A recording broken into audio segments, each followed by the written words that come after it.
All right. Welcome to the Amp Hour. I'm Dave Jones from the EEV blog. And I'm Chris Gamble of Contextual Electronics. Live in video, staring at each other again. Well, not live. Live. Well, we could do live, but we don't do live. Yeah. We're real time connected. Mm-hmm. Using Zencaster video beta. Anyway, we won't crap on more about that. Yeah, there's a video Dave did where we tried this out, so you can go and watch that if you want. Yes, you can watch that. So we decided, well, this Amp Hour episode we will record video of as well. So if you want to see our talking heads while we're doing the Amp Hour, it'll be up on the YouTubes. Yeah, gotta get that Rogan money. Yeah. So I guess there'll be two versions of this on our YouTube channel, because we do have a YouTube channel, the Amp Hour YouTube channel. So no, that's actually really useful too. The thing that was nice about that, last week someone was on Twitter and they were deep linking to a point in the Raspberry Pi conversation. They were like wondering like, oh, where was this? I think it was Arturo on Twitter, and he was talking about like something that some of the Raspberry Pi folks said, and then he could just deep link to the actual thing. So right, I actually forgot my headphones. We were too busy dicking around trying to set this thing up that. Hang on, this is quality. This is classic. Yeah, it's already impacted the quality of our show. There we go. Yeah, well, little pebcack right there. Right. Yeah. It's unbelievable. Anyway, right. The real Amp Hour, the audio Amp Hour, which is what podcasting's all about, right? If it's video, it's not a podcast anymore, right? I don't know. I guess we'll hear from our audience if they care. I mean, we'll see who cares about it. Got it. All right. We have to talk about Chipageddon, because it's Chipageddon. That's right. Sounds so cool. The BBC deciding to bestow quite a term on Chipageddon. Chipageddon. It's great. I just love the term. So it's imminent disaster. It's like, bunker down. I mean, I've been talking about the first time I brought this up about 3 or 4 weeks ago. No, maybe 6 weeks ago. You're like, oh, there's no problem. People want to hear about parts. And I was like, okay. I didn't say that. Oh, yeah. No, we have recorded evidence of that. Really? Okay, let's record. Damn it. It just keeps getting worse, though. I mean, like, the things for me are just like TI regulators. For some reason, I just can't. Like, I designed some in, and they're like, oh, we've got all of our brand new ones. But, of course, I'm designing in stuff from 2-3 years ago even, and that's not available. I don't know. Like, it's just it's not like these are footprint drop-in place replacements. These are like, super specialized footprints, even though they're not like super fancy parts. They're super specialized. And I'm stuck with what I've got. I think the last time I looked, it was a June 1st delivery to DigiKey. And so it's not like I'm going to go put in an order at TI.com or something. I'm not buying enough to do that. So I'm just going to design it out. I mean, so TI, if you're listening, this is on you. You're losing tens of chip placements per year. Tens. They're quaking in their boots. Oh, boy. That's right. Yeah. Anyway, Chipageddon is so the article just summarizes that. Look, I'm not going to bother like pulling up the screen recording and everything for the video version of this. Sure, not many people are going to be watching. You don't want to show you're not going to show the articles or anything. Anyway, that's better too, because then we don't say things that are like on screen and people are like, what are we hearing? Yeah, no, that's fine. So anyway, there's apparently like chip shortages in all sorts of industries, and they mentioned the NVIDIA graphics card segment, the NVIDIA graphics card rollout, the iPhones, Xbox, PlayStations, and all sorts of, and automobiles as well. Autos are the ones that I think impact me most directly, at least. And maybe you as well. I just like think anything. Why would it impact you most directly? Because industrial and auto kind of like cross over, right? You start to see a lot of things that are like qualified for auto processes these days. They'll just be like, oh yeah, we qualify that up to 125 instead of 85. Oh, and right. It's just okay. And so they do it for for but then it's the same. If it is the same part number, then it's literally like, oh well, it's either Chris Gamble buying tens or the Ford F-150 buying God knows how many 100 million or something. Yeah, exactly. And it's just like there's just no way I'm gonna get that. So because they're saying cars have over 100 micros in them. Oh, totally. And that's it's just and that's not going down. Maybe they'll integrate more, but I think just like the way that they're packing so many more gizmos in them, so many more Yeah. sensors and whatnot. Like the door Yeah. handle needs its own micro. That's Because right. it needs to That's right. detect that it's just Yeah. nuts. So I don't know if you yeah, listened, but when Joris was on the show, he designed the Tesla door handle. So yeah. Oh so yes, that's right. Yeah, yeah. exactly. Yeah, but I Like mean it just, that alone yeah, is like a very complicated, like the Model S yeah. door handle is like it's a little robot, It's like crazy. It's Exactly. It's nuts because so it pops out. Or I haven't listened to the episode. Doesn't it pop out yeah, automatically? It's got like a little it does. motor and it On like the S it does. On the Model 3 it's a push. So but it's like right. that, flush thing. Speaking So of that, I tweeted last night. There's a video. I think it's on CBS or one of those big mainstream media things. It's the interview with the original founders of Tesla, with the two original oh, I founders, saw that. which Yeah, Elon that's Musk cool. is Yeah, not one like of them. the And it's tech. like, Yeah. yeah, and it's just like two nerdy engineers just being interviewed. Yeah. It's like, Yeah, these guys, like they're entrepreneurs. They did like an e-reader startup and stuff like that. But it's just, they're just more interested in the tech than they are the business side Right. of things, really. That's right. Right. It's clear. So On to the next thing, on to the next problem, on to the next fun thing to work the on, next right? fun thing to work on. Yeah, exactly. Yeah, And I then mean, it's somebody, a different skill set to like go and take it and make it a big thing. It's just, you oh think yeah, about like yeah, all these people that are like tech founders or whatever else. It's like, yeah, if you want to get super rich, you're not going to be day to day. Like very few people. I know they talk about you're like, not going to be oh, the Elon, day-to-day like, engineer. Yeah, yeah, no, exactly. Like, oh, Elon like has all these meetings, whatever. He's in meetings all day long. He, like he, aside from, I'm sure he's very curious. He's a very curious person, whatever. But like any of the tech people, it's just like from a organizational standpoint, you cannot dig in and do the tech stuff. And I just think it sucks. If you want to do the tech stuff, you got to stay in the tech side of things. Like individual contributor. I thought about this for consulting too, and like people ask me if I can do a job after I've already got a bunch of jobs, and I start to think of it. I'm like, oh well, I could hire all these people on, I could pull on subcontractors, I could do this all this stuff. And then you manage extrapolate this out, and I'm a project manager, and it's like exactly, I can make more money, but that's boring as hell. I got into this to do more tech stuff. I want to do that. So yeah, it's just it's not. That's it. And somebody on Twitter or somewhere mentioned to me that one of the founders on there one of the founders of Tesla, he actually does all these old retro computer compilers and stuff as well. Oh, cool. Like the guy's like, he goes, oh yeah, I actually use the Tesla's co-founders compiler for this old obsolete processor. It's like, oh, we should try and find that guy. Awesome. Yeah. Maybe we can get him on. That'd be great. And it's the typical story, of people ask me, why don't I form a big, company? And no, it's like, Jesus, hard enough with one employee, Yeah, right. That's right. He doesn't listen to me anyways. He's on a forum all day long. Hey Dave, you're a little fuzzy on the video side of things. I know the video is not fuzzy. A huge deal, but it's streaming. The local recording will be good. Oh, okay. Interesting. Yes. It streams in 240p, but it records in 720p. So streaming deliberately gets throttled so that we can be more real time.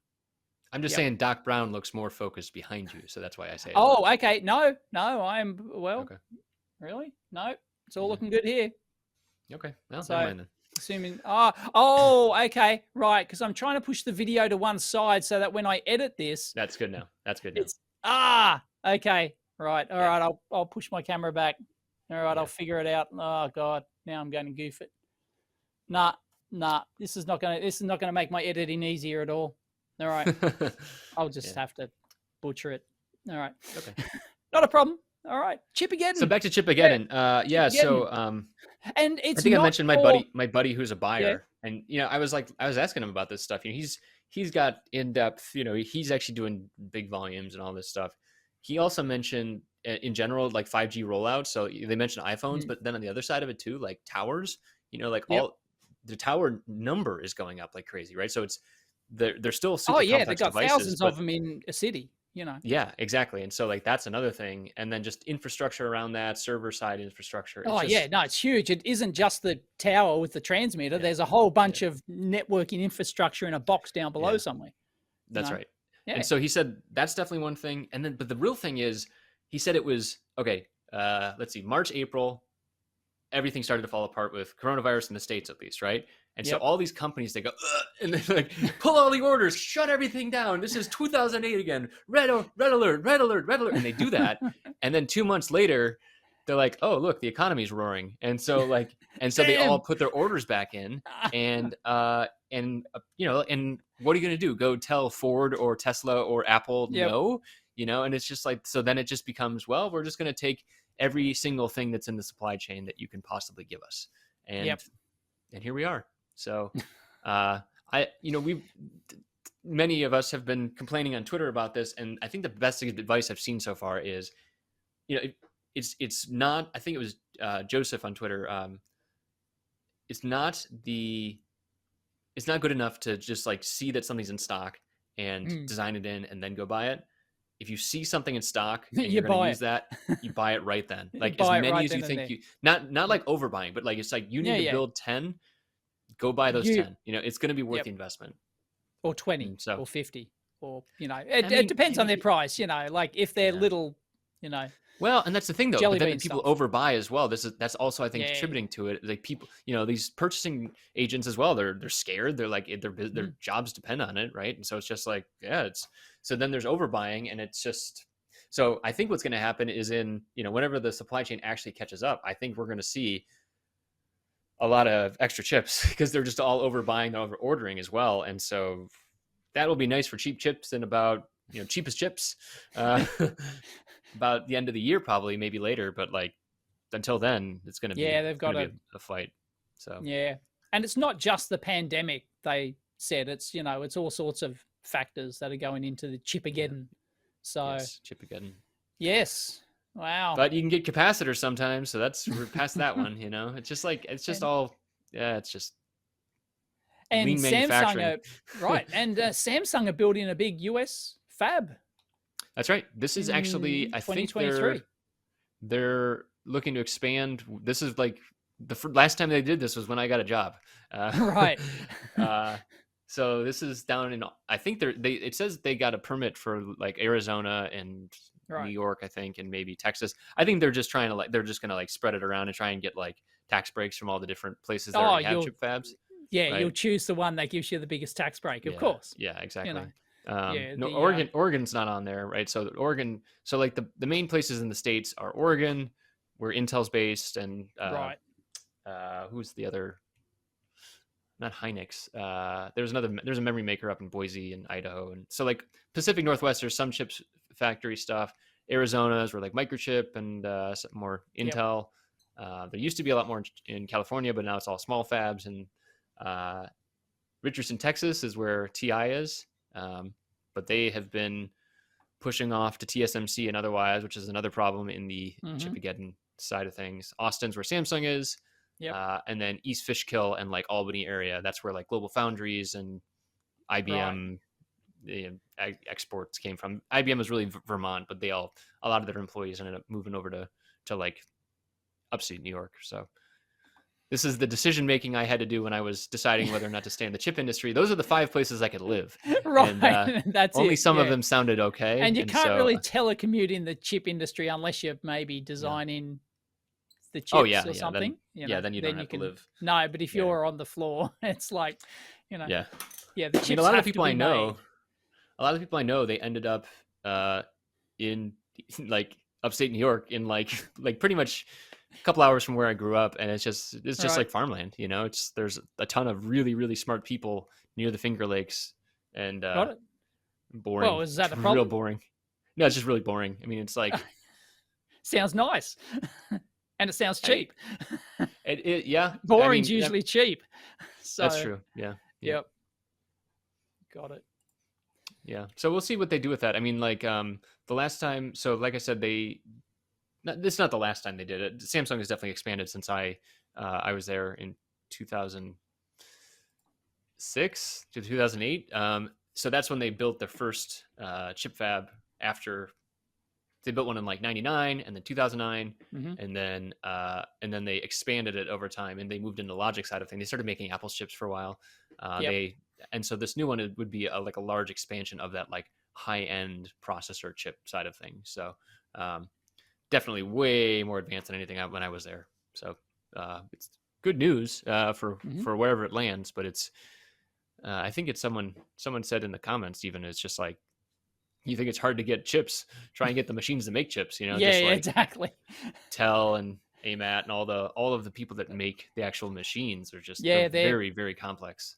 they're hugely complex, Yeah, hugely yeah. complex process. And for those who want to know, Samsung have, South Korea. They've got a USA, Austin, Texas line Yep, that's the one I already. used to work at. Yep, Right. Okay. Yep. And it's really the only one South outside Korea, of mostly Korea. South Korea. They've got like Yeah. 4 in China, but Okay. yeah, more, 6 in South Korea, 4 in China, 1 Only in the 6. US. Oh, only 6 logic fabs. I think they Yes. have a lot more Oh, memory okay. Well, fabs. I'm just looking at the Wikipedia Yeah, yeah. list So of I mean, semiconductor fabs. when I was there back in 06 to 08, they were building I think Fab 15 or 16, like, and they do Right. double floor, so they're like these monster buildings, and then they're Yep. stacking them because Oh, they're they're just stacking them. Wow. oh yeah, yeah, That's okay. yeah. Because They were that makes a very much more expensive building. Like it's easy, easy and cheap to build like a single level, metal roof. But then it's all got to be clean, right? yeah. It's all It's got to be not. I mean, clean it's not room, going to be right? cheap no matter what. It's I think it they isn't probably making a got some Tesla like car, right? It's not.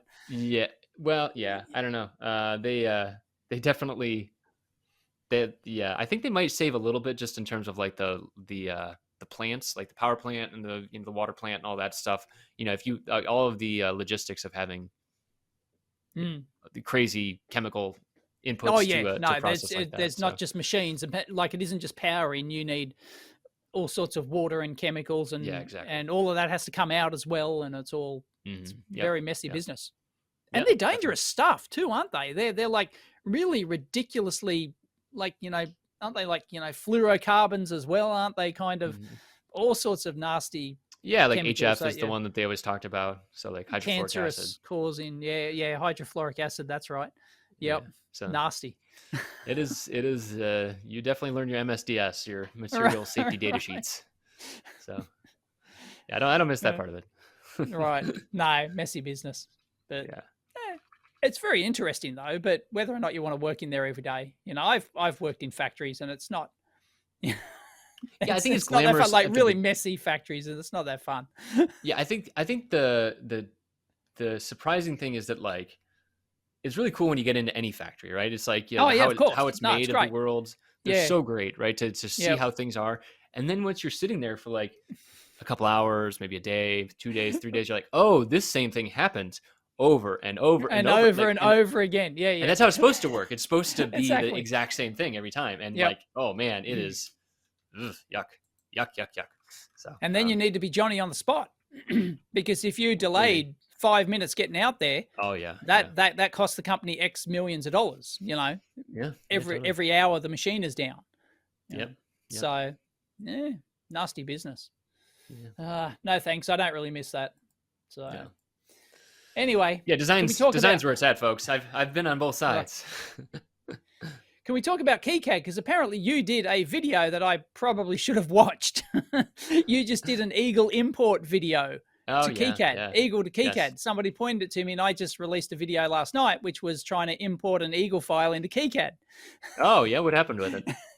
It didn't go that well. Oh no. Okay. I'm using the latest, 5.119 version. Yeah, of KiCad. 5.1.9. Yep. Which it is the dot latest 19, release. Yeah.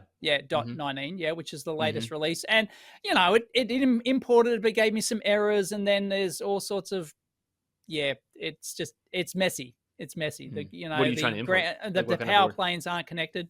Oh, this is for the Trezor crypto key. I downloaded all their open source hardware stuff and, just see if I could import it into, and their Eagle files. So the only thing I had was the Eagle board and schematic files in an older version, 7.77 of Eagle, and tried to import it. Yeah, it wasn't that great. And then everyone, a lot of people said, oh yeah, everyone has issues with it. It's not great. And people have written their own Eagle import scripts because it doesn't work that well. So they had to write their own to solve, some issue they've got, things like that. So was yours easy? I haven't watched your video. Yeah, so the old one was messy, right? It was just whatever. But a lot of that stuff has been improved in the 5.99, which is the pre-release. Oh, for okay, 6. right. So I'm simply not using the latest. Well, I'm not. I am using the latest release. Stable.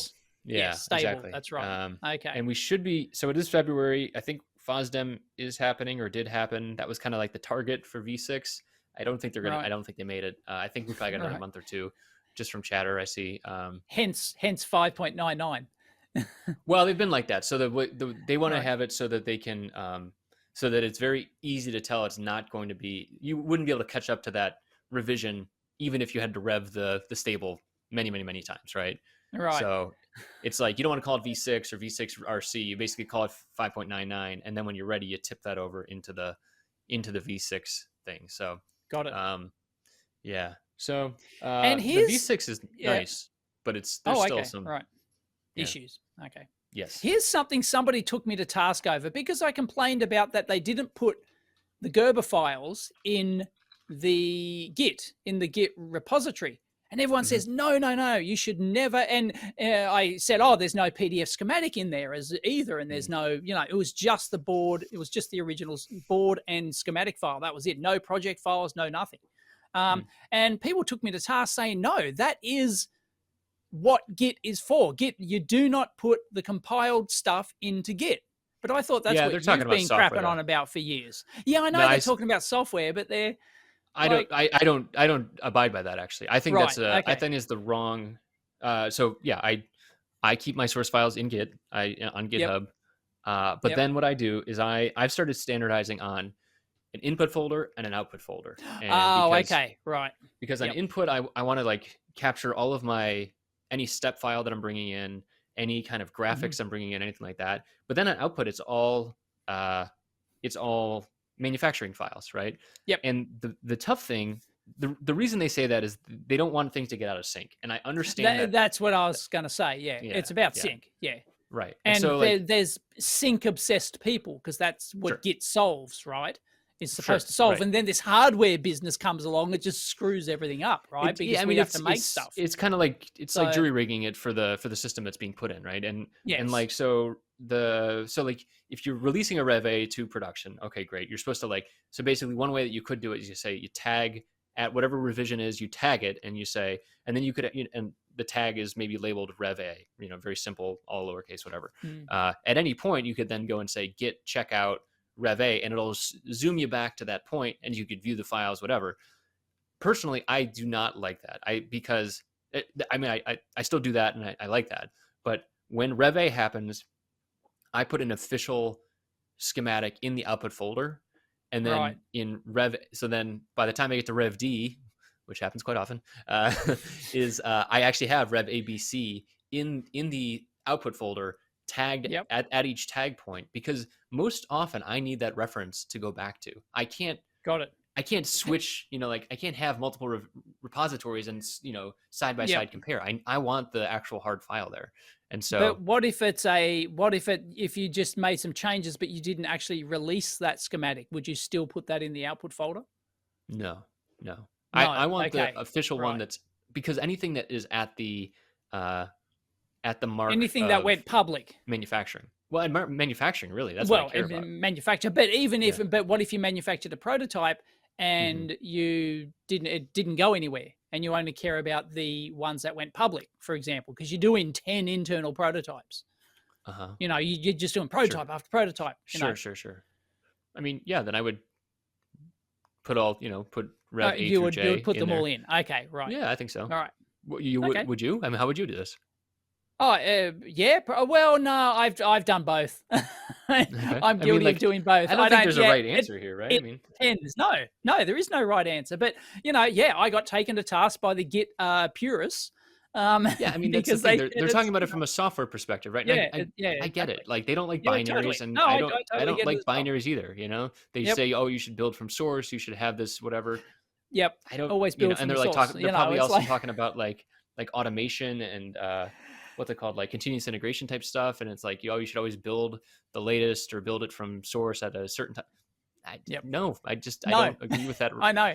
I would love to hear arguments against it, but just saying don't do it is not a good enough argument for me. Well, this Trezor thing, right, is Mm-hmm. probably a classic example, right? They've got, for the older version, they've got more stuff. I was working on the newer model Trezor, but for the Mm-hmm. older one, they included the bomb and they included PDF schematics. They included all sorts of stuff. And Yeah. I looked in the firmware folder for it, and it's like, at a glance, it may be there, but at a glance, I couldn't just find the binary to program the chip, right? Yeah. So, Yeah. like, am I expected to recompile it from source? Like, I So just want the, yeah.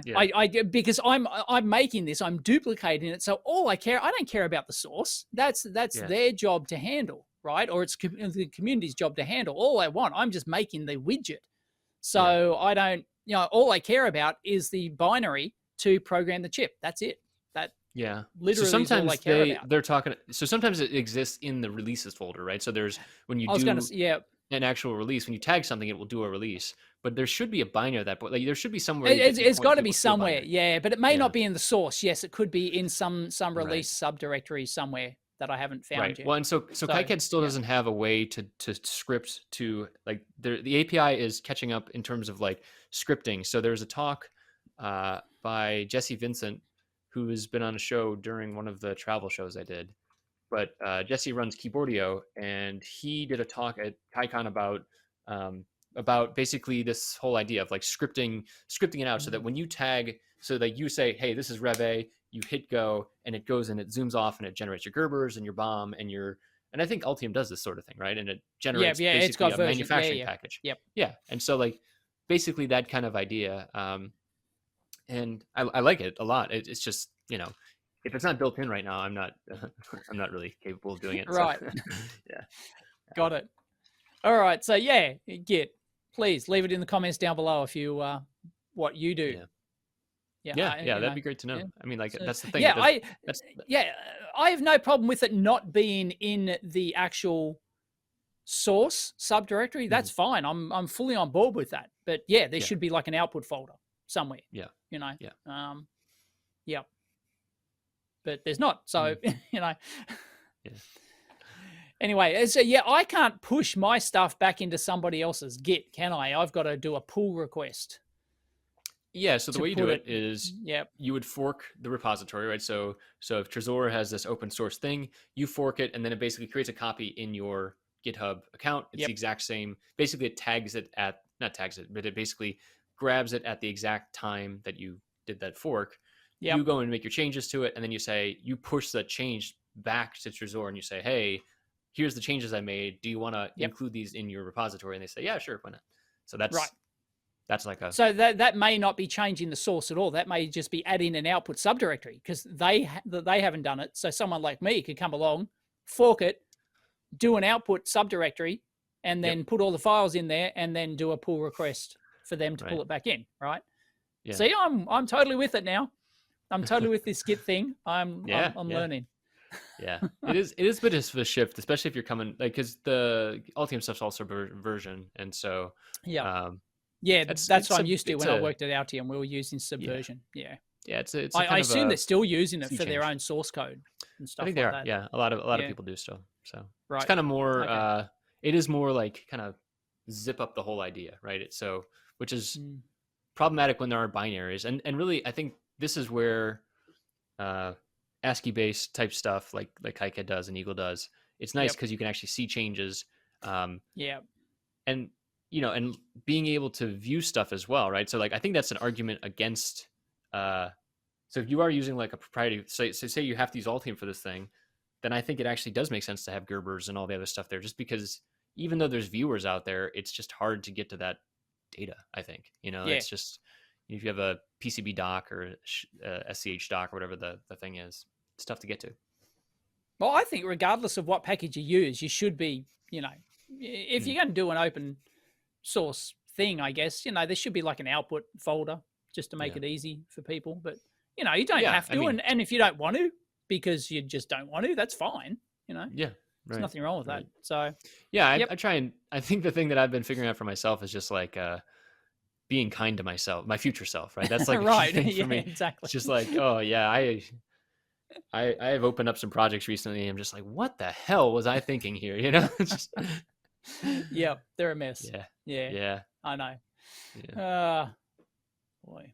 All right. What else we got on the list today? Well, speaking of great advice that I give myself, I am signing up to give other people advice. So I am starting a new course called Hang Your Technical Shingle, An Introduction to Consulting. So this is a new... hang your what? Hang your technical shingle. Like hang your What does shingle? that mean? You ever heard that before? No. A shingle is a roof tile, isn't it? That's right. Or it's like it's kind of like the thing that's like an old blacksmith shop. You know, it'd be like hanging outside, like the sign that says it's a blacksmith shop. Yeah, got it. Okay. They call it a shingle sometimes too. So you hang your shingle. Basically, it's a colloquialism for going out on your own for business. So hang your technical shingle would be you want to go become a consultant. I've been making videos now for a couple weeks. Basically, I have a course. All the things I wish I would have known before I got started consulting. And so, and let me tell you, Dave, it's about 5 pages of just outline. So we're going to go through and we're going to, so if people are interested in becoming a consultant, a technical consultant specifically, not like a management consultant for like McKinsey or, accounting consultant or anything like that. No, this is like, you want to go out design consultancy. Design consultancy, basically. Exactly. Yeah. And whatever skill you happen to have. Exactly. And so it's good for software people. It's good for hardware people. It's good for mechanical people. I wouldn't say it's good for someone who's like a creative, like a graphics designer, but maybe, I don't know. Okay. But definitely not like a management consultant. The advice can be greatly different between software and hardware though. But is not when you're talking about like how to do marketing and how to do. Okay. No, they're fairly universal, but how to do legal stuff, all of that stuff. Yeah. Right. So. And it'll be country specific too, because there's like, tax. True, Do you get into that sort of stuff? Well, I mean, we talk about it broadly. The big piece of advice is hiring someone. like that's pretty much what it starts with. This is like, oh, you should hire someone. But accounting methods like GAAP, like GAAP, like that stuff is the same everywhere. So like bookkeeping and similar things. So this is basically. Well, it's not the same here. I bet you our laws and tax rules and everything would be different to the US. Let's find out right now. Let's see if Australia uses GAAP. Nope, I've never heard of GAAP. Well, you're not an accountant, though. Well, no, I'm not. Okay, fair enough. Generally accepted accounting principles. The Australian equivalent to IFRS. So. Oh, okay, right. Yes. Do you know what that is? All right. Or no? I've heard of it. I don't. Okay. All right. So maybe that's why I pay like $5-6 grand a year to my accountant. Like I pay a shitload of money to my accountant. Yeah. Who handles all my business stuff, handles all my personal tax returns and everything. It's like So I think so I think there definitely are going to be country differences, especially on the money side of things and taxes and stuff, and corporations for sure. But marketing's the same, mindset's the same, stuff like that. So so I've got a beta program going like I did for contextual electronics back in 2014 now. Oh my God, it's been a long time. Jeez. So it is going to be a paid beta. So that's important to state up front. Oh, yes. Yes, it's not free. No. Yeah, just because, as I say in the intro video, like I had 50 people sign up for I had like 150 people sign up for the first contextual electronics beta. And I said yes to 50 and about 5 showed up the first day. So. Right. Yeah. Yep. So, was that one paid at the time or was that one free? That was all free. Yeah. Oh, so okay. I was going to say paid, you'd get a higher percentage showing up because I think so. Yeah. I mean, it's not going to be a lot. Yeah. It's going to be much reduced from what it is normally. And there's like a coaching component. So we're all going to talk and like have like group calls and stuff like that too. And just kind of talk through the consulting side of things. Obviously I've been talking about consulting a lot on here. I think I love it. I really do. I think it's terrifying sometimes, especially at the beginning. It was very terrifying, but I love the problems I get to work on and like the amount of control I get and just, like I'm the only electronics person in the room most of the time. Like that's cool. That's it is. Great. But what people need to remember with the consulting gig is that you're still working for someone. That's right. You aren't your own boss. You have actually like 4 or 5 bosses usually. you have 4 or 5 bosses. Yeah, exactly. They're called clients, and that's right. And they'll make you do ridiculous, stupid stuff that you can't argue against. Because they're paying you to do this ridiculous stuff. Well, you can. You can try in a nice sort of way, but at the end of the day, they're the ones who decide which way to go. And Oh if yeah, you yeah. think If they're that saying that's a no, dumb no, no, idea, this is not going to work. right, right, right. Like, They're like saying we're gonna make this a battery product, and we want it to also, be a kilowatt of energy. It's just like, okay, cool, I guess. Yeah, you're right. At the end of the day, you make yep, your case, and that's the best you can do. But yep. I think that's actually an important thing as well, is like building your Mm. marketing enough so that you can pick the right clients. Like finding the right clients is like a key to happiness. If you just take any job that Yes. comes around, oh, it's yeah. And Well, everybody that's starts not like that, really right? that's not really marketing though. I No, no, think no. of Marketing's marketing having as enough coming in the door so that you can be choosy. oh, okay, right, Yeah, okay, yeah. yeah. Yeah, Because because I if was going you're to say for a consultancy marketing, like what people think of yeah, for as when you say the word marketing, that's just an absolute waste of money. Paying to like advertise your oh yeah, no, no. consultancy on Google Oh my AdWords or god, something. It's just I you can't might even as well imagine flush how your money expensive down that the would be. toilet. Yeah, no, Exactly, just flush your money straight down Yeah. the toilet. Yeah, I It's agree. just I agree. yeah, And that's not going to be it's like, I think that's another thing too, is just like finding people, having people find you is a lot different than you finding people, right? So I would put the Google search terms in like you finding people, but you're going to find everyone. You're just going to find like the people who are like, I need an inventor, yeah. Oh my God, I couldn't run fast enough in the other direction. If someone said, I need an inventor, and they're Oh like, yeah, no, that's yeah, just no, no, that's an yeah. instant refuse Right. They're job. like up late night. They're Yep, like, they see that commercial. You guys don't have yep, the commercial there, but there's like yep. this one commercial here where it's about like, are you an inventor? And then it's like this Oh no, caveman like hitting a rock into like oh no, like a reel. Oh no. yeah. Yeah, that's Classic commercial here. total And like, they're cringe. scamming those people. Oh Anyways, yeah, yeah. yeah. That And is not with, don't even do the classic over quoting thing either. Like, oh, if you don't want the job, don't quote oh yeah. 5 times more. Just simply Yeah. say no, sorry, not Yeah. No bid. interested. No bid. Yep, Yeah. No, that's good advice. Yeah. yep. Yeah. Just don't do it. It's like, Yeah. like I was offered, sure I've told the story. I was offered like 20 or 25 grand or something and a trip to Canada if I would Mm. come out and verify this guy's energy device. And you know what I'm talking about when I say energy, Yeah. right? Right. It's like, oh, it's not free energy. No, no, no, trust me. It's, like, and seriously, like, he was like 25, like US That is 25 that's grand not what I would US have at put the in time. the category of consulting. Yeah. but I What guess did it is you a come out and consulting job. verify? And Yeah. it's simply no. No amount of money Yeah. is worth working on that. Yeah. Right. It's Right. Exactly. no, Yeah. go away. Yeah. So if people are interested in the beta, there's an application. There's I made a bunch of videos, like the introductory videos for each section, kind of just talking through Yep, what we'll be talking see about that. there. All the usual Right. stuff there. I try not to promote contextual electronics too much on here, but this is Aha! one. But I I've got think your course content list. Yeah, sorry. yeah, Yeah. yeah, yeah. So it's just people can go and check that out. It's got some early content, and Right. we're gonna figure it all Here you out. go. And the reason I have beta people, the videos I'm kind of working through. That's fine. I was gonna make my stuff anyways, but it's also like, what do people need to know, right? So like the people that are worried about getting started. I have my own fears, and Yep. that stuff's still fresh in my mind. But Right. yeah, And here is the course content: introduction to the consulting course. Money handling. Money's right up front. Because if that's you don't right. have money, Yeah. you're out of business.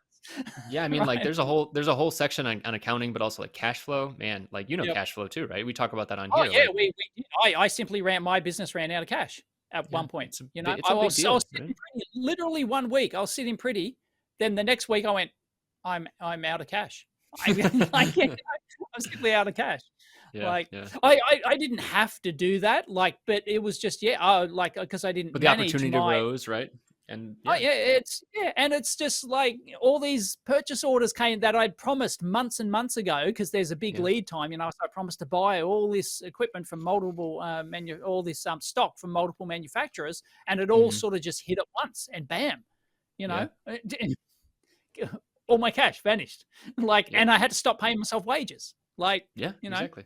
was just so I could buy the stock. And so anyway, money handling. Next, marketing. 4, legal and administration. Grown. 5, client relationship management. Once again, grown. It says all this stuff has grown already. It's like time management, grown. Professionalism. Oh, okay. It's like she'll be right.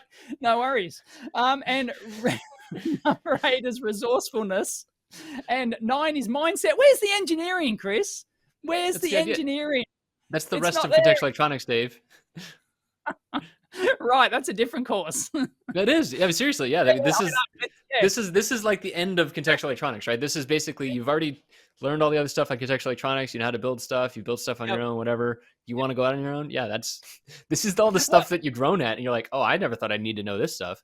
And that is the point. Like, everyone, as someone who's doing this, will already have the technical skills, right? Yeah. So there's no exactly. Right. I wouldn't expect someone to start tomorrow and be like, oh, well, I'm figuring out what resistors are and I'm going to go offer my services. No, man, like 10 years though. And you've got like, you've got a Greg Davil level of portfolio stuff and you're ready to go offer your, to hang your shingle. Yeah. Like that you are the person then, but the big thing is like, so we've talked about on here, like, how would you go? So say you've got a huge portfolio and then you go and turn around and you go and try and get a job at like a, big company.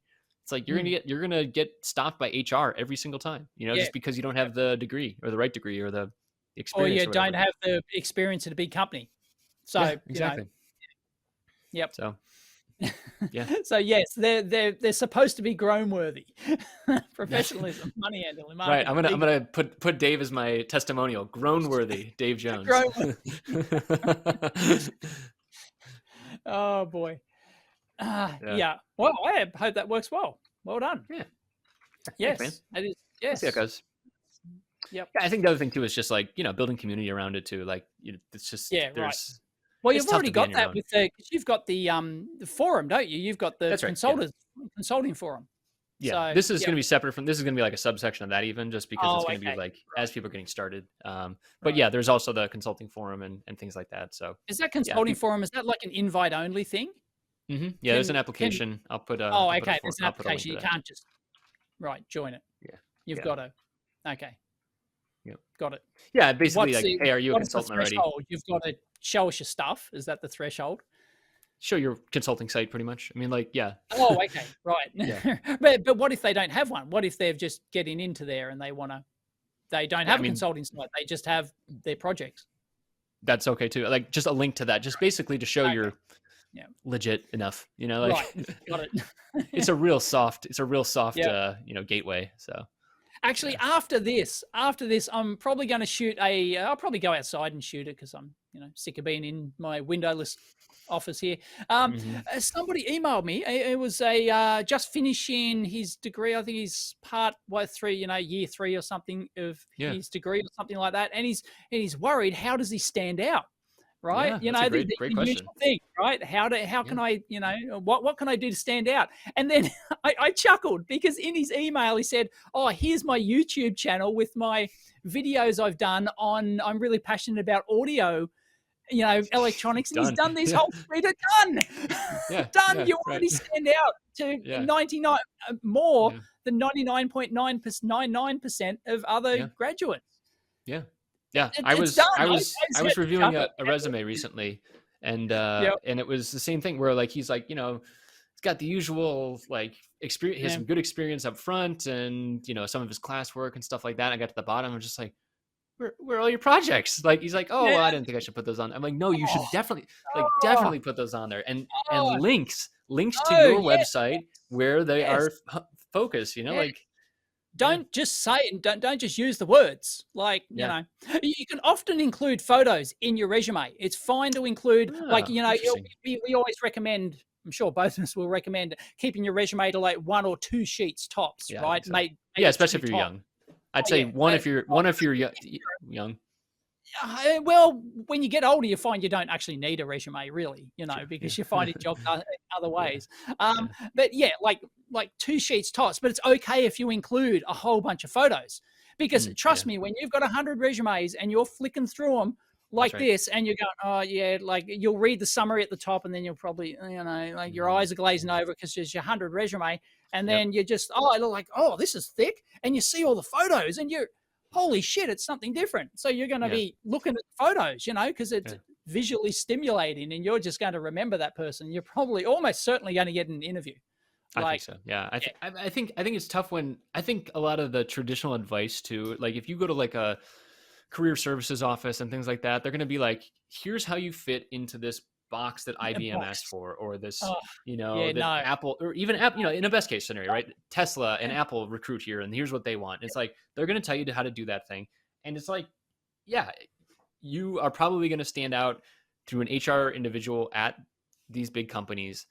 But if you're going outside of that, or even if you want to give it a shot, like put a couple photos in there, I think that's great. Like, still work within the rules, but bend them a bit, Right. Because even companies like famously like Tesla that, don't like from the top down, they like, it's fine if you're not qualified. We don't care. What can you do?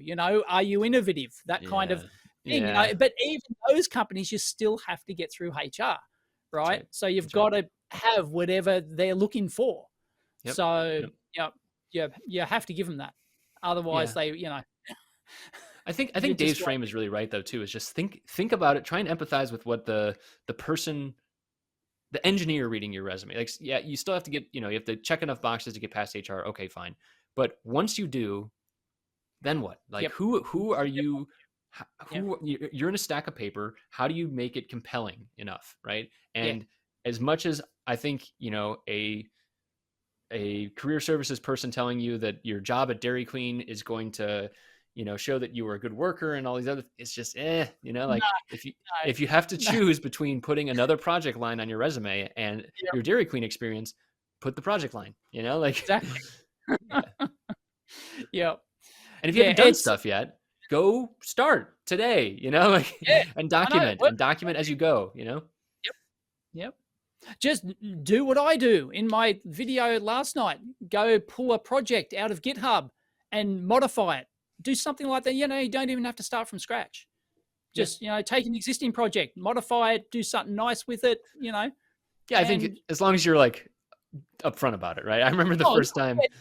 It's like, it's not like, oh yeah, I designed this right. Raspberry It's not Pi, designed right? Trezor wallet. It's a modified community version of Trezor wallet, right? Yes, exactly. You've got to do something substantial to it. You can't just take it out and build it. You've got to, substantially give back. And then, but that's just one thing. And then you get experience doing that, and then maybe your own projects and things like that, and start putting it on there. But even that's valuable.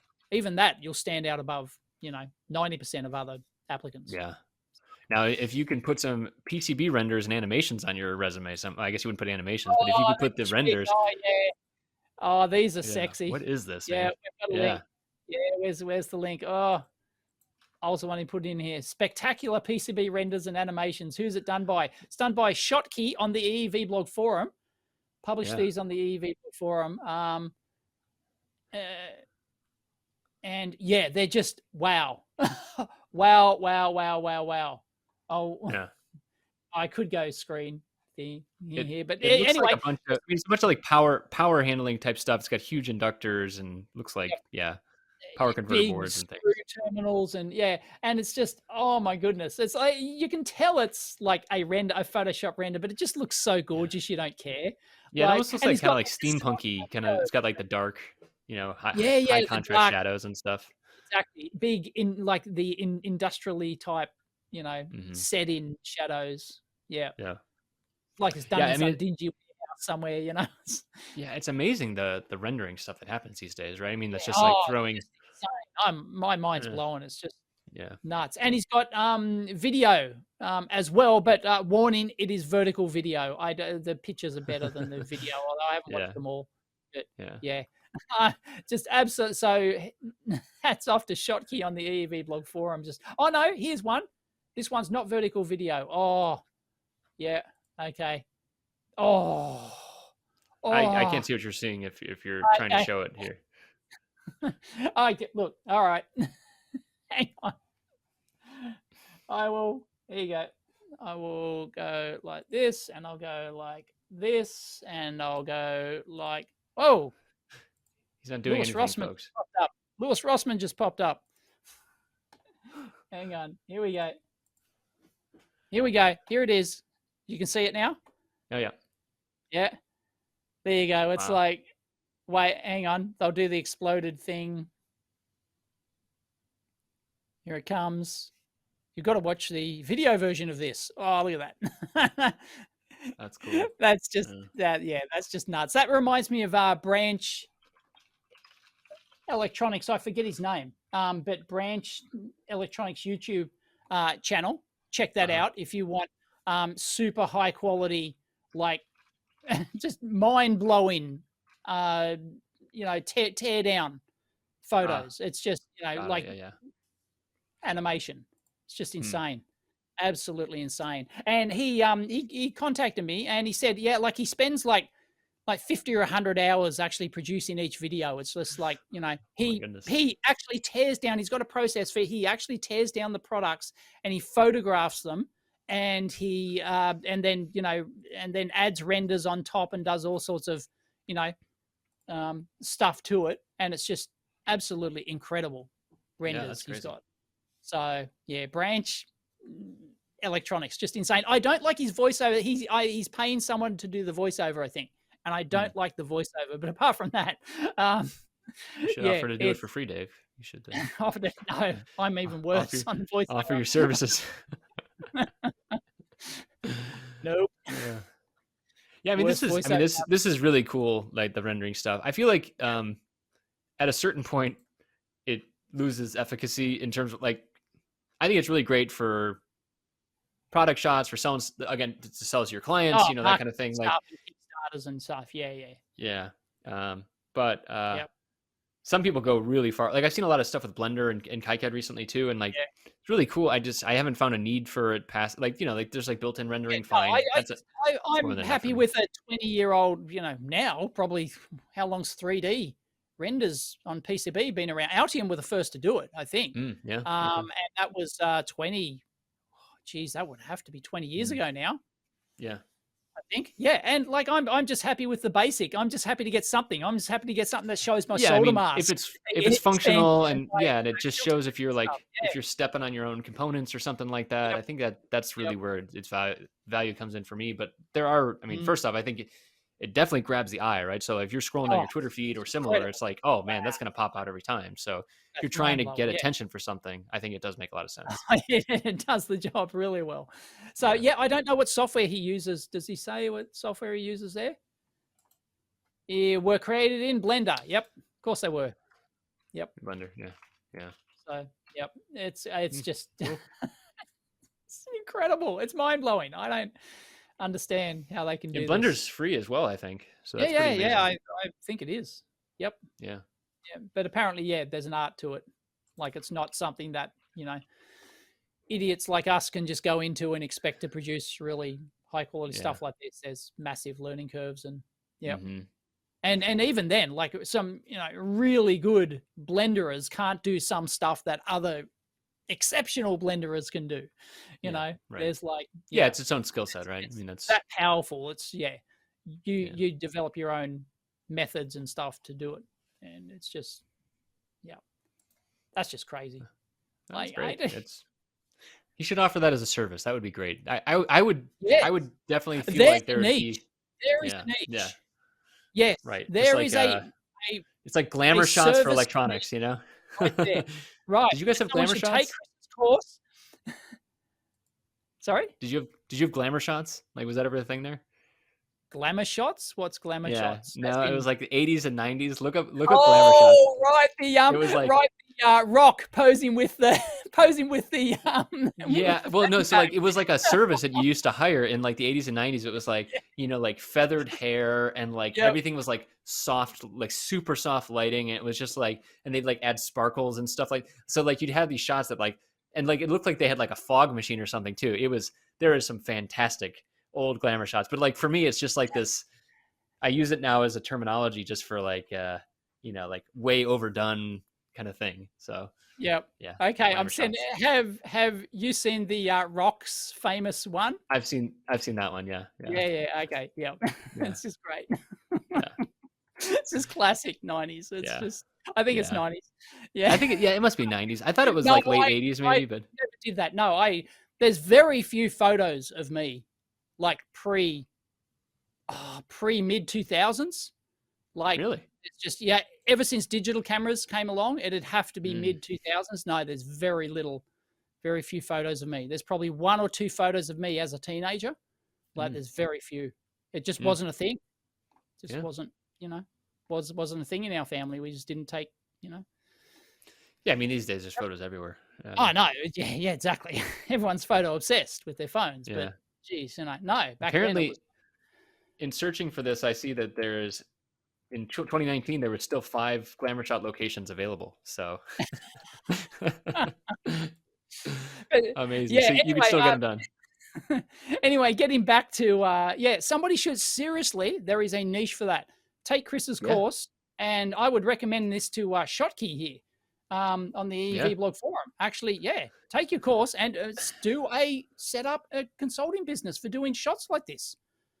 Seriously, like and Yeah, I mean, but if it takes like 30 hours, sorry, even if it's 30 hours to do this sort of thing, and even if you're charging $50 an hour, that's a $1,500 photo. So that's pretty pricey. I'm not sure I would pay that personally. Like I would pay for a service that did this, and like if you're doing a Kickstarter, you would. Like if you're doing a Kickstarter and you don't have the skills, maybe. I would, because one shot sells it. That's one shot will sell it. Like yep. No, you were doing some photography stuff recently, right? You were doing some Lightbox stuff. Did a do-it-yourself Lightbox. Yes, for PCB photography. I've wanted to do it for years, because I always, every time I want to do like a decent shot, I've got to cobble something together. Like I can just use my regular overhead ceiling lights, and then just point camera on a tripod and get it at the right angle and and take it, but it's not. It's not the best. Yeah, I feel like just reflections off of things, and it's just not good. So so often if I want to go to a bit more trouble, I've got to set up my studio lights. Like I'll lean them over and I'll set up the right angle tripod camera attachment, so it's pointing down and there's light evenly lit around the sides. But I've never had a dedicated solution for that. So we were doing the live show the other week with Big Clive. And others, Martin Lawton among others. And is it posted somewhere or no? Yeah, it's on my second channel. It's on my second channel. Okay. It's a 2-hour live show of like half a dozen of us. And and he showed off his do-it-yourself Lightbox solution, which I censored out because he, it was kind of secret. So I didn't know he was going to do a video on it. So that spurred me into going, I should probably finally get off my ass and make my own do-it-yourself Lightbox. And so I experimented. So the first video was just, first experiments, and the second one was even better. So I did a second part video of that, and cool. Everyone's got their own method to do it, but it's not hard. You've just got to use the light. I punted on that. I bought $80 on Amazon. It's got a built-in light. It folds down to nothing, and it's fantastic. Like, because I tried a DIY version, and it just I just didn't have the room for it. What is it? A light tent? Do you have a link or something? Do you? I have a link. Is it one of those light tents, or what is it? Is it? It's like it's like fabric based. It's probably like half a meter on each side of a cube. That's a light tent. Yeah, I've also got one of those, and I use those for actual product photography and stuff like that. Oh, okay. So this is different than that. Oh yeah, this is different. This is smaller, so like boards. So if I'm going to do a really high res, high quality photo of a board, then apparently it's just I've got a big light tent, but it's like this big, it's giant, and it's just pain in the ass to get it out and set it up, and it's just not there. Got it. So you keep the light box out. I can whack a board under there. I can do a high res photo. Boom, done. Okay. So got it. some people are saying use a scanner. Use a flatbed scanner for circuit boards. Apparently, you put a circuit board in a flatbed scanner, and apparently it's gorgeous. So I'm going to have to try that. Yeah. So But where will you source such old technology, Dave? The dumpster. I've got a dumpster. I knew exactly where it was coming from. Yep. So I might try that. Might do that today. Just whack in the scanner and see what output, because you'll get much higher res with that as well. You can do 1200 dots per inch on a large board or whatever. And it's going to be evenly lit because it's lit from underneath as it scans under, and so it catches color and everything too.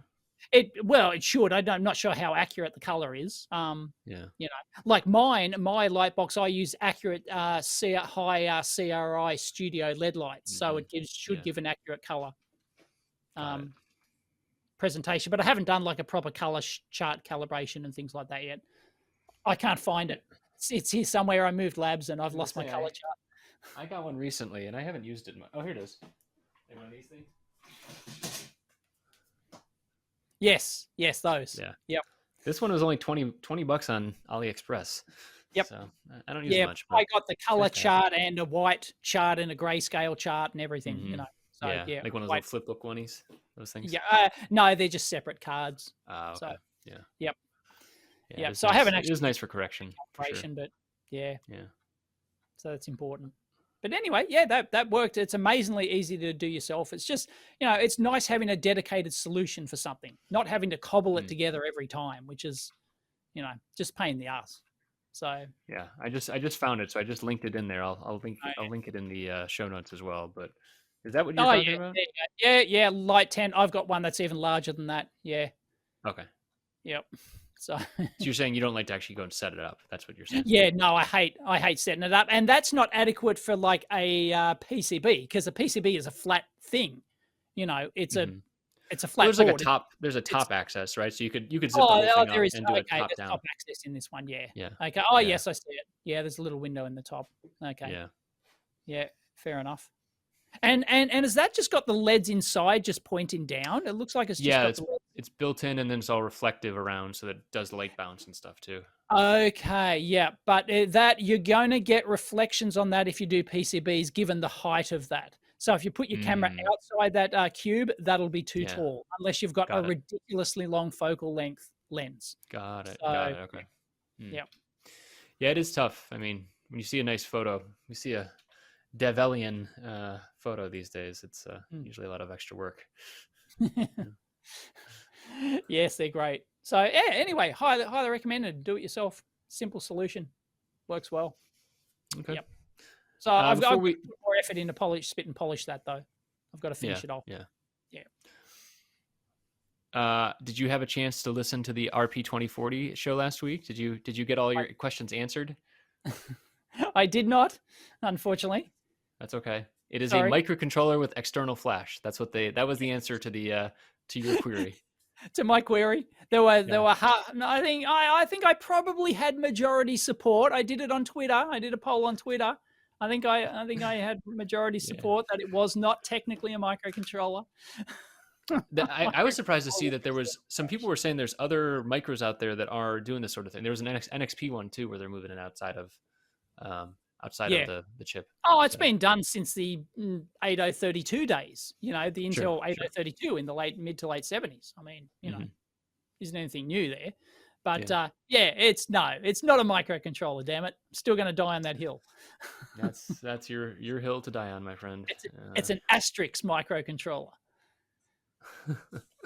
It is some cheap silicon, and if it's available, it might be the only part that's available these days. So who knows? Liam, who was on the show, has since written about the journey as well. He's got a bunch of code snippets and stuff like that. So we'll link that in as well. The journey to Raspberry Pi Silicon. So I'm glad they're still. I'm looking at a little project I've got right under my microphone here. I can't get out or disturb my microphone, but I'm not going to tell you what it is. But it once again requires choosing a micro, or maybe choosing an existing dev board. And I tried having a look. I was going to put this on. I was going to ask on Twitter, but I did find one. A microcontroller, like a board, like a little Raspberry Pi Pico thing, or a Feather or whatever it is. One that actually had a built-in LCD or an OLED display. One that had like built onto the board, not a daughter board that goes on top. Have you seen those Heltec ones that Andreas Spiess reviews? They're like $15. They got a little OLED. They've got a ESP32 on them. They've got a LoRa chip on them, and they're $15. Like it's insane. Right. I got a couple of those around. They're kind of crap, but the antenna's crap for sure. Heltec or Heltec? HELTEC, I believe. HELTEC. And if you look up Andreas's video on him, he's got a couple of videos on him. But basically, they're going to be like AliExpress and stuff like that. So got it. They're cool. Oh yeah, that's the one I found. That's actually the one I found. Great. Yeah, yeah. I ended up. What are you looking to do with it? I basically just want I'm just looking to do some ADC measurements, some high precision ADC measurements. Then I would definitely not use the Heltec thing. Why? It'll be I'll have an external daughter board attached to this. I'll have an external board attached to the bottom, and it'll actually be a combo flat flex board. right? Okay. So it'll be a flex rigid, combo board. Okay. So I want to attach this, whether or not I actually, use an off the shelf thing like this, or whether or not I just simply design everything I want, including the micro I want to use, onto the flat flex I'm going to design anyway. So, yeah. I liked so I've done that before with the feather form factor and the little OLED screens. It's super simple, like the Adafruit libraries are great for that sort of thing. Yeah. The thing that stinks about it is that you're plugging these things together and then you got to rotate sideways, right? So like basically because it's going to be you could take, the stack of 3 boards and then turn it on its side, and then it's kind of like a front panel display style. So you could do that sort of thing. Yep. Mounting will be okay, but honestly, I've done a couple prototypes like that. It's been great. I'm thinking, because I got to do the board anyway. Like I might as well integrate. Like I might as well just do an Arduino Nano or something and just put the Atmel processor straight on there, and it becomes an Arduino. It's just easy. Are you definitely using an external ADC or no? Yes, I'll be using external ADC. Yeah, okay. External precision ADC. There'll be a bunch of analog measurement stuff, and I don't need USB. I don't need anything else. I don't need because there's a lot of dev. So I was just gonna show you my little EFM8 dev board, right? That's got a screen on there. Quite a few of those. Yeah, they're nice. So that's got stuff in there too. I mean, you could do that if you wanted. The laser bead that I have is sort of like small form factor, like we've been talking about. It's got to be that small, narrow form factor, just for reasons. Okay. And so I'm thinking. Another thing you could do is you could get maybe get something that just drives like an FFC, like a flat flex, and then have the screen wherever you want it to be, right? Oh yeah, just flop over. Yeah, I'm thinking about just doing it myself. But then it's got to be like it's got to be an existing ecosystem. So it's got to be an Arduino or an ESP32, or it's got to be one of the things, because I don't want to have to write drivers for the for the screen and everything like that. I don't want to dick around, right? Got it. And I would definitely recommend the Adafruit OLED ones. Those are fantastic. Like they're super super sharp. Stack. That'll mean I'll have like a 3-stack board solution. So I'll need. I'd say prototype that though too. I'd say prototype that, just because it's not as big as you think it would be, right? Right. It's it's the height of 2 sets of headers, 2 sets of like stacking headers effectively. So it's only going to be 10 centimeters. I don't know, like it probably doesn't matter in the end. I don't know. It's just 10 centimeters. No. Yes, I did. My ability to metric in my head is gone down over time. Right. You Yanks, you Seppos. I know. Yep. Yeah. Weird. And and like some of them have got Wi-Fi. I don't necessarily want Wi-Fi, although maybe some people might get use out of Bluetooth for it. Maybe, perhaps. Okay. This is gonna be like a product, maybe, or no? It could be a product, like just a simple open source product. Whether or not I sell it myself or I just open it, Got it. Well, so this is an interesting use case actually, because I've been wondering about this. So I don't know if you saw the new SparkFun micro mod, I think they call it. No, I don't keep. I've just given up keeping track of all these micro. So it uses an M2 header. We talked about it, I think, briefly on here. Maybe it was when it was a guest episode, but it's an M2 header, and then the microcontroller. So they've put another type of standard out there. What is an M2 header? That's like what you plug a flash hard drive in to your motherboard with. So it's like off the motherboard. Oh, okay, right, yeah, right? Of course. It's like a high density edge connector. Yeah. Oh yes, I see it now. Yep, I see the photo. And so they have this new standard for it. I don't really get it. I mean, like the idea is that like you could go and switch out the processor, and then the baseboard's always the same. It feels like a weird place to put modularity. It has a long history of this. Before all this maker movement stuff, and before all this, before all these PC 104, aren't you? Don't say PC 104. No, I'm not saying PC 104. No, there were other formats. There were other in the age of PC 104. Right. In the 90s and the 2000s, early 2000s, right? there were these Yeah. form factors, and they would use like a memory form factor. There was one, Sure. in fact, there was a community, there was like a consortium of manufacturers, I think, don't quote me, who got together and standardized on a memory stick. You know, they like the SIM module form factor, and they'd put their computers on like the SODIMM, you mean, like that kind of yeah, thing? yeah, the Okay. SODIMM. Yeah. Yeah, SODIMM connectors. I can't remember the consortium name or whatever, but yeah, that was all the rage, you know. And there's many other companies who've used existing PC-based solutions to develop single-board computers. That's their interface. So Sure. I guess it's it yeah. doesn't seem like there's much on the swappable piece. That's the piece No, that's what I don't no, understand. there's You a still have to micro supply all the power. Yeah. and there's a Bluetooth antenna or a Wi-Fi antenna, but that's it, right? Right. And so what you were just saying about like we could switch out for Bluetooth or whatever else, like that's what made me think of this sort of thing, because you could go and swap it out pretty easily. A Bluetooth version of it, but yeah. Yeah. It's... I didn't quite this every time I look at an M2 header, I'm like, oh, that looks so big. And then like you actually see it in real life, you're like, oh my God, that's tiny. So like it is really quite tiny. Yeah, it's pretty small. So, yeah. Yep.